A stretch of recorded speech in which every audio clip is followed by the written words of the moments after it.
Hello दोस्तों, स्वागत है आप सभी का आपके यूट्यूब चैनल एसबी इलेक्ट्रिकल में। तो देखिए, आज हम प्रतिरोध के बारे में पढ़ने वाले हैं।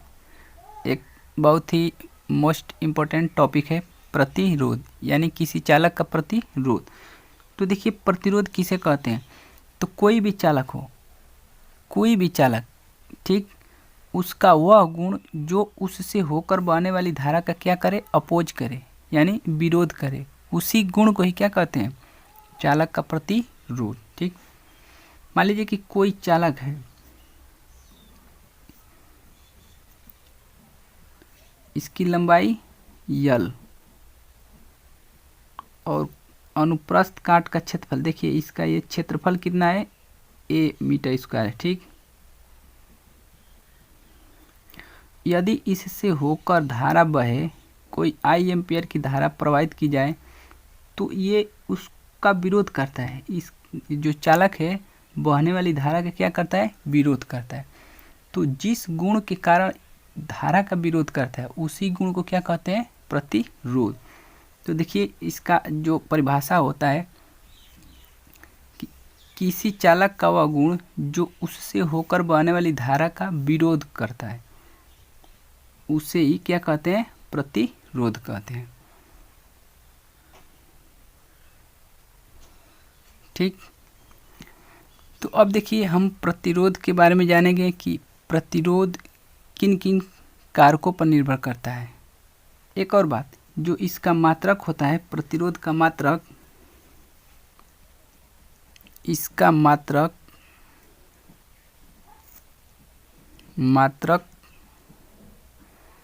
ओम होता है। ओम होता है। ठीक,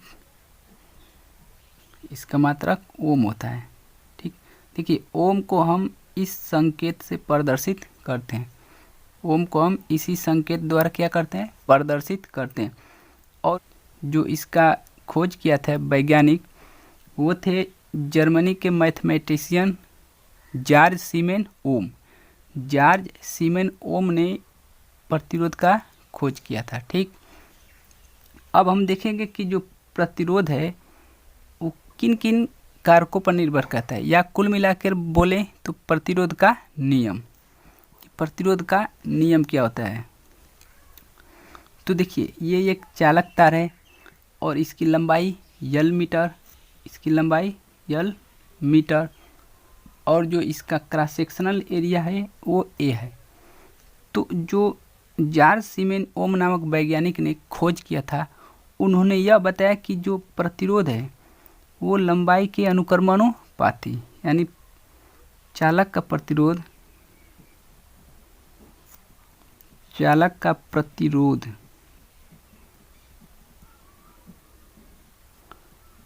लंबाई की अनुक्रमानुपाती होता है।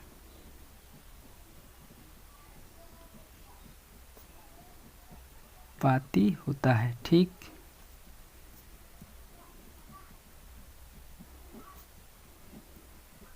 अर्थात जो आर है, ठीक, आर, देखिए प्रतिरोध को हम आर से डिनोट करते हैं, प्रतिरोध को हम आर से डिनोट करते हैं, और इसका मात्रक ओम होता है, जिसको हम इस संकेत द्वारा प्रदर्शित करते हैं। तो आर इज प्रोपोर्शनल यल। ठीक, पहली बात। दूसरी बात यह है कि चालक का प्रतिरोध उसके जो क्रॉस सेक्शनल एरिया है उसके व्युत्क्रम होता है। चालक का प्रतिरोध का प्रतिरोध अनुप्रस्थ काट क्षेत्रफल, अनुप्रस्थ काट क्षेत्रफल के व्युत्क्रमानुपाती होता है, के व्युत्क्रमानुपाती होता है।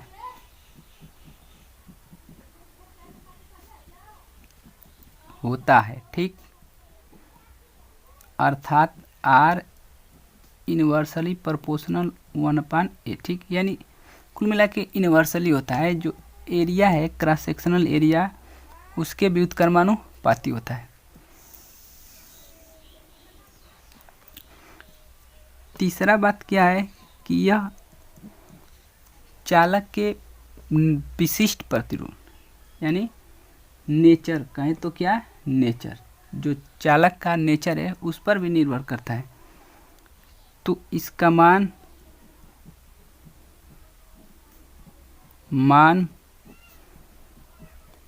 चालक के प्रकृति पर निर्भर करता है, प्रकृति पर निर्भर करता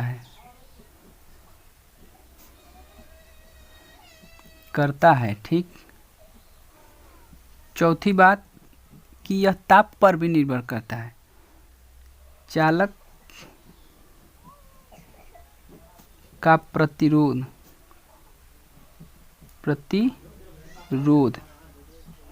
चालक का प्रतिरोध तापमान पर भी निर्भर करता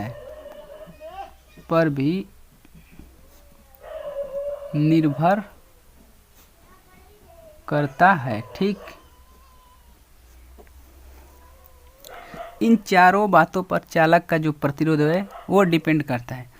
तो यदि हम इस दोनों बातों को निगलेक्ट करें, ठीक, तो क्या पाते हैं कि जो प्रतिरोध है वो डायरेक्टली प्रोपोर्शनल यल और इन्वर्सली प्रोपोर्शनल ए, ठीक।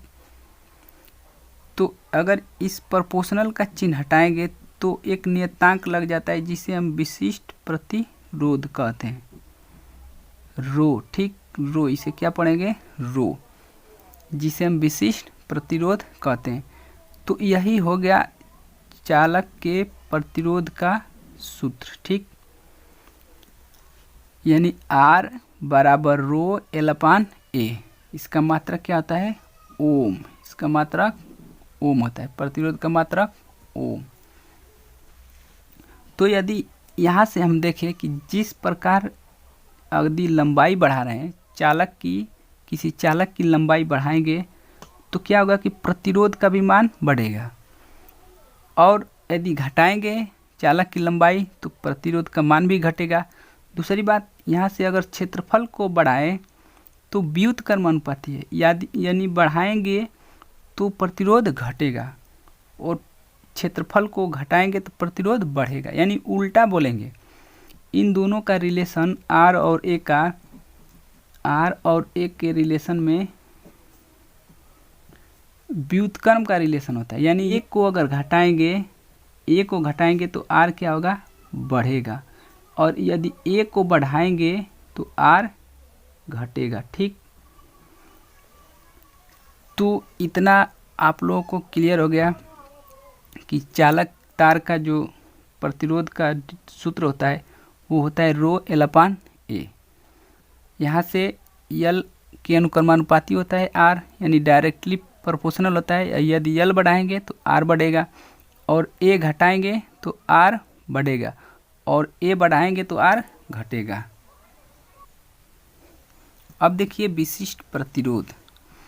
तो हम लोग जानते हैं कि जो R बराबर होता है रो L/A। तो यदि रो का हम लोग यहाँ से मान निकालें तो रो बराबर R × A/L, ठीक। तो यहाँ से देखें तो विशिष्ट प्रतिरोध, ये विशिष्ट प्रतिरोध है, स्पेसिफिक रेजिस्टेंस। तो यदि विशिष्ट प्रतिरोध का परिभाषा देखें तो इसका परिभाषा होता है कि यदि एकांक मीटर के घन, ठीक, देखिए एक घन हो गया, तो इन दोनों सतहों के मध्य, दोनों सतहों के पृष्ठों के मध्य, ये जो पृष्ठ है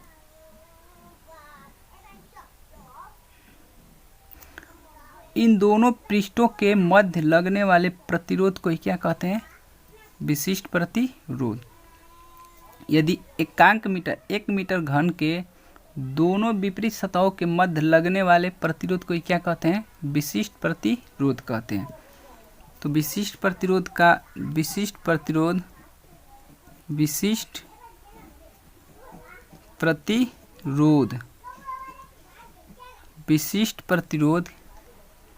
की परिभाषा क्या देंगे कि किसी घन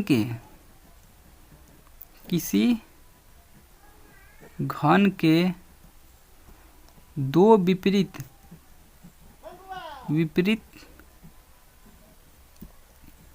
सतहों के बीच लगने वाले प्रतिरोध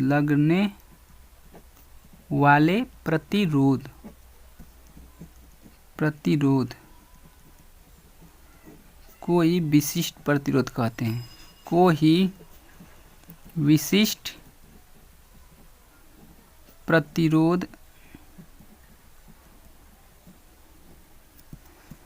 कहते हैं।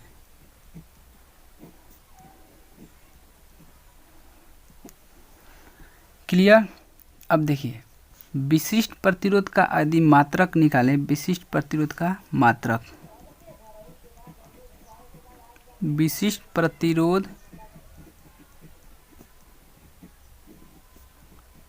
मात्रक यूनिट ऑफ स्पेसिफिक रेजिस्टेंस। तो देखिए यहाँ से हम देख रहे हैं कि जो रो है RA/L, तो R का मात्रक ओम होता है, क्षेत्रफल का मात्रक मीटर स्क्वायर अपान इसका मात्रक लंबाई का मीटर। तो मीटर से मीटर कट जाएगा एक, ठीक, एक बचेगा, यानी कुल मिला के क्या हो जाएगा? रो इंटू मीटर, ठीक, ये इंटू का चिन्ह है, रो इंटू मीटर। तो यहाँ से विशिष्ट प्रतिरोध का मात्रक रो इंटू मीटर होता है। अब देखिए जो विशिष्ट प्रतिरोध है वे ताप पर निर्भर करता है, इसका जो गुण है ताप पर निर्भर करता है।